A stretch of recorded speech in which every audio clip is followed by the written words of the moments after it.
People. The word you are looking for is people, and the word you are missing is some. Why are some people terrible? And I don't have an answer for that. What I do have is some perspective pie and some critical thinking cake, and I got enough slices for everybody. So have a seat at the table and let's eat. Hi, my name is Vex. I've been in the fandom for over a decade and started out with 0 followers just like everybody else, and now I am where I'm at today. Let's jump straight into one of the biggest things. Just because there are people who misuse their following to dodge accountability doesn't mean everyone with a similar follower count is doing the same thing. Each person is responsible for their own individual actions, and we need to be able to judge them individually. Making broad sweeping assumptions about everyone who's quote unquote popular because a few people made bad decisions is childish. At the end of the day, no one twisted anyone's arm to make them follow them. Anyone who follows someone is doing so because that person made a choice to follow another person, be it because they liked what that person was putting out content-wise, or they liked their personality at the time, or whatever that may be. But no one forces anyone to follow anyone. So that's an individual choice. Let's start with that. You have no more control over someone following you or not following you than I do, than the next person, than the next person. So to judge somebody off of something they have no control over, to an extent, like other than doing their best to maybe grow a following by putting content out there, but someone can put out 9,000 drawings a day. If I don't like said drawings, I'm not going to follow them. They have no capability to twist my arm and force me to follow them. Now, if you could do me a favor and look at this next dish for me. I know we started out with cake and pie, but now we will be serving some reality check chicken with some what the fuck waffles. So, you know, the idea that only Popufurs can be bad actors in the community is absolutely wild. This is just a case of the biggest tree falling in the forest makes the most noise. When someone with a large following does something wrong and you hear about it, it's usually because of their visibility, so you hear about it quickly. That doesn't mean people without big followings are incapable of being toxic. It would be foolish to even remotely think that. Every Popufur, quote unquote, started out with 0 followers at some point.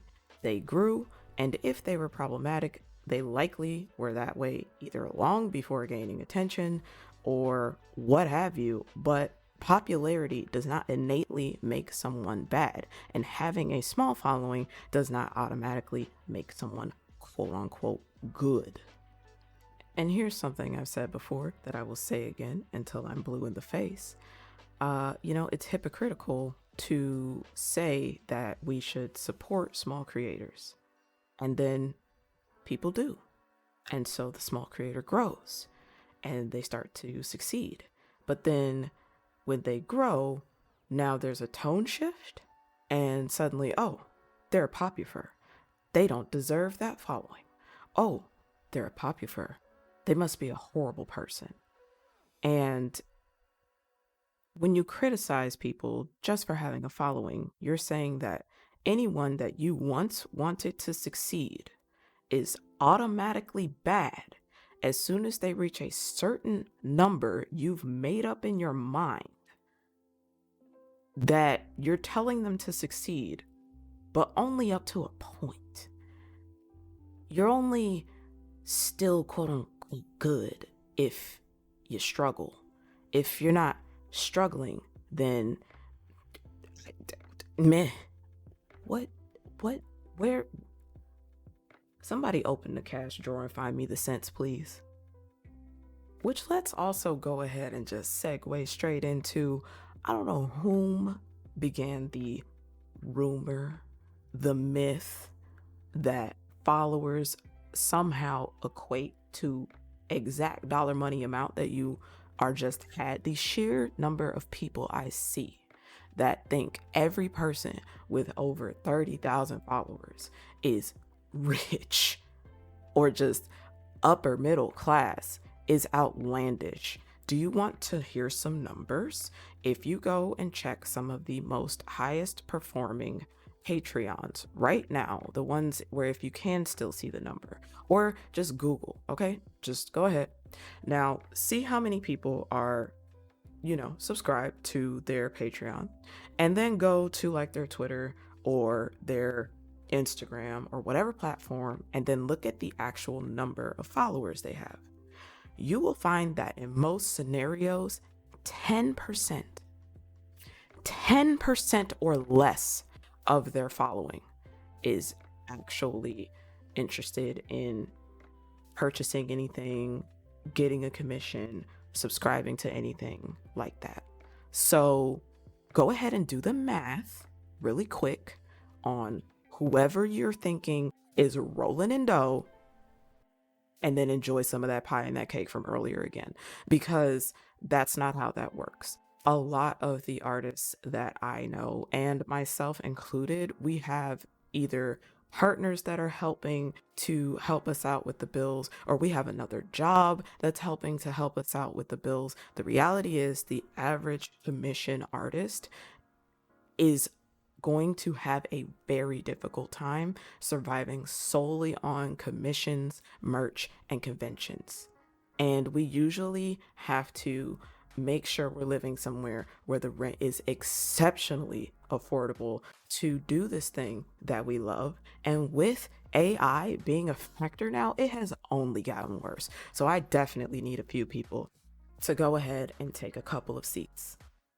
Now let's address the whole Popufurs only want to kick it with Popufurs thing. That also is often, not all the time, but more often than you think, a misconception. Not only am I an example, because people will assume or believe that based on the numbers, like I have that title whether I want it or not. But I have made friends, or at least very good acquaintances with people who don't have a ton of a following. I think almost all of my mods are people, my Twitch mods are people who don't have more than 2,000-3,000 followers. I don't give a shit. I do not give a shit about their following. They showed up to streams, they hung out, we had a grand time, and we got to like interact over time. And then I was like, all right, like I'm gonna go ahead and make you a mod. And then they were modding, and then over more time, it was like, okay, I actually like really vibe with this person. We get along, we like a lot of the same things, we hold a lot of the same views, and that's the situation. Now, as far as people who have a large following who are also interacting with me, you want to know something? It's because we've been at this together for so long. We grew together from 100 to 1,000 to 4,000. It is still wildly baffling to me that like I have these relationships that have lasted for so long. And then the other part of it is, yes, there were people I wanted to, get to know and reach out to that didn't necessarily notice me at first. My art wasn't great when I first started. And as I grew and improved my art, though, yes, there were people that would follow me back that I originally was the only one following them. But they're doing that, or at least from my perspective, because now they feel like, okay, like I like the art, first of all. And for people that get mad about that, I don't know what to tell you. You don't like every piece of art that comes across your eyes. To expect someone to do that just because of whatever imaginary reason you've come up with in your head, I don't know what to tell you. But not everyone likes everything, and that still goes for people with a quote unquote big following. So as my art improved, people did take notice. They were like, okay, like I kind of vibe with this art. or they see that I've been really trying and practicing, and they're like, okay, this person's really determined. And there is a different level of things that you can talk about to somebody that has that artist background. For example, like I know I can vent to my, Momo about like, oh my gosh, the commissions are so hard right now. Or, and then the other thing is the disparity of if you do that and someone is not maybe necessarily at the same place in their artistic chapter, then they can flip the script on you and tell you you have no right to be complaining. Meanwhile, it's like, I don't know if I'm gonna make rent tomorrow. I do get to complain, but if I'll get it. I admit it. Like if I talk to me in 2011 with 300 followers and I'm sitting here with 20,000 plus followers and I say to 2011 me with 300 followers, I'm like, man, it's so hard to get commissions. Then yeah, 300 follower me is probably going to be like, bitch, shut up. So, but nobody wants to talk about that.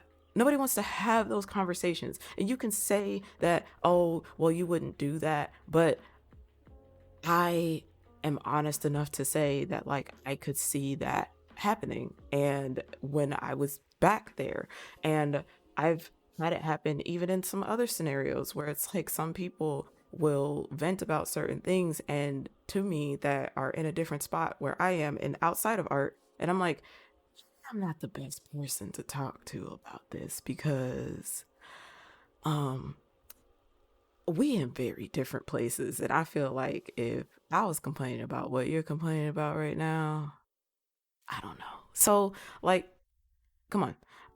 And then there's just any other various amounts of reasons. You could talk about cons and con sales. You can talk about so much on a different level when somebody is literally on the same page and at the same chapter as you versus not. It's why if you were to YouTube search right now how to grow on Instagram, how to grow on YouTube, there is advice over and over and over again for you to try to reach out to people of your own following number. And that's what I did when I started. I was kicking it with people who had the same like 200, 400. We were doing trades, people of the same skill level. And those were the people I was reaching out to because the reality is what you're able to talk about and resonate with each other on is different. And the advice that you are able to accept or not accept and where you are in your journey is different. When I started out in 2011, I didn't want to hear no critique for no reason under any circumstance at all, even though I needed it. But I wasn't ready for it. And I actually did have people who were much better artists than I at the time try to reach out and give me critique. And my reaction to it was not dandy. It was not demure. So, that is another thing. So there's a number of factors going on here. Also, the other thing that is rarely talked about too is the way that people will approach people with a larger, account or whatever. It's this, I want to be friends with you for advice. I want to be friends with you for critique. I want to be friends with you because then you can retweet my stuff. I want to be friends with you because I can get something out of your platform. That's how that comes across. And a lot of you don't realize that you're doing that. And that's frustrating. It's you see this with celebrities, you see this all over the place where, someone within 2 seconds of meeting someone is like, here's my mixtape.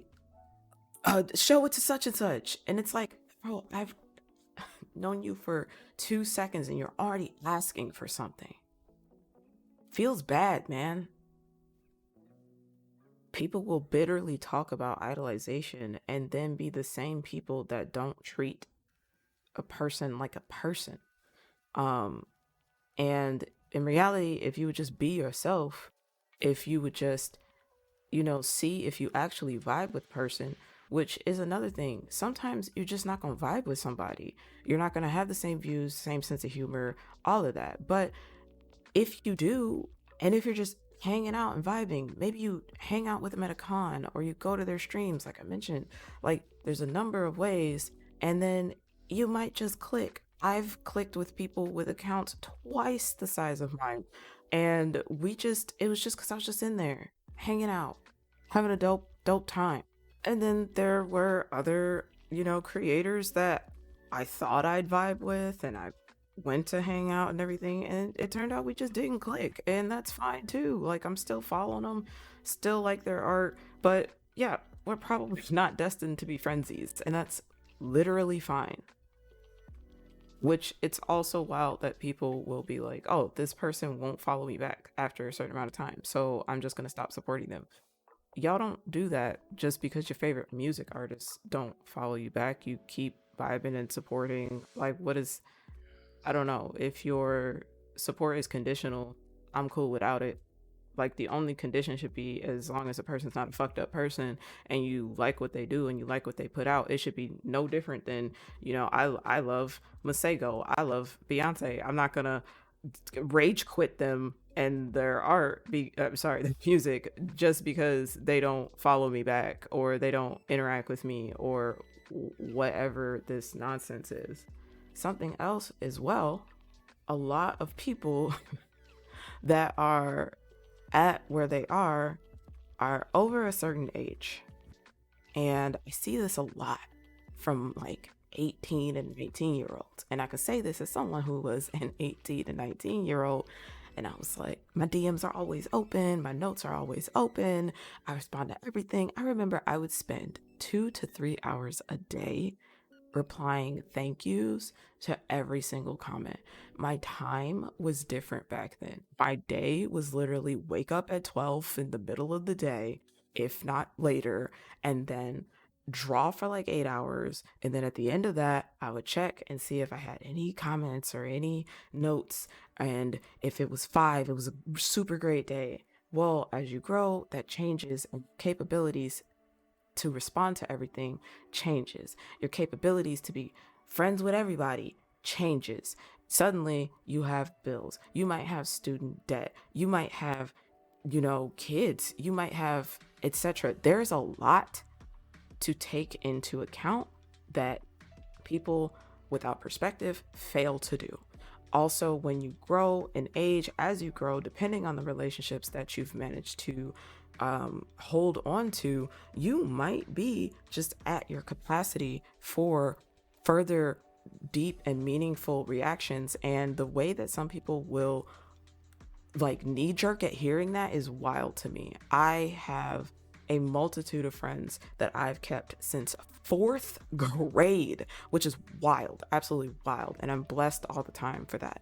But like, yeah, it's hard for me to keep up with the friends I've got. I'm so thankful that they're low maintenance and that I can just pop up every 3 months with a meme to let them know that I still love them and they're fine with it. But a lot of people, especially younger people, if you can't talk to them every day, if you can't do this every day, if you can't answer their phone call the moment they call, then now they're gonna label you a bad person. I better just not interact with you. Like, we just need to stay at a distance and move on, because if you're gonna demonize me for being busy, then we have no business interacting. If you are, still living at home or what have you, and your job or what have you is different, like you have a different set amount of time and availability versus me. I'm working art, I'm working a different job. I want my sleep. I get my 8 hours. My persona is a cat for a reason. Chores, cleaning, cooking, do not begin with me. As we near the end of this dinner arrangement, I just want to slide you a conclusion cheeseburger, okay? So, it's human nature since basically the dawn of time, for as long as people have existed, for people to be fascinated with those who can do things that others find impressive or memorable. This is not specific to the furry fandom. This you see via TikTok in the music industry. You see it on YouTube. You see it from, places where people dance. Heck, you see it at New York Times Square or whatever, where people are performing on the street and people will stop and gather around them. People, storytellers, writers, all of that. And, you know, people have always been drawn to others who can bring something unique to the table. That's just how humans are. This is simply part of how we respond to things that inspire us, period. If you're resenting someone's following or success, it's worth looking inward. Getting upset over another person's popularity speaks more about how you feel and how you are than it does about them. So instead of being frustrated that people follow someone else, ask yourself, what are you doing that's unique or meaningful or able to resonate with multitudes of people? Nobody is forcing anyone to follow these people. Again, are choosing to do that. So if you want people to follow you, the answer is to find what you bring to the table, not to tear someone else down. Sit with that for a second.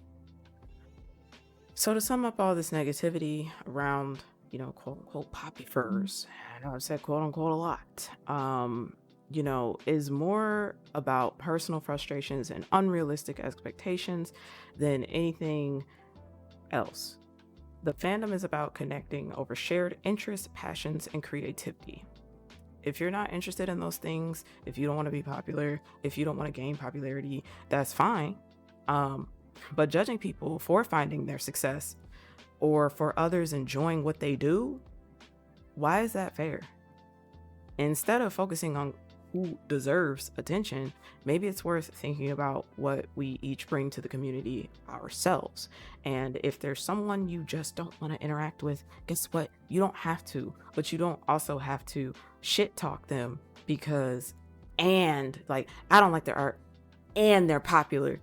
They can go to hell. Like, okay, what am I supposed to do with that information? There are going to be people that find a way to still be like, yeah, but, and all I'm gonna say is you're the exact type of person I don't want to interact with.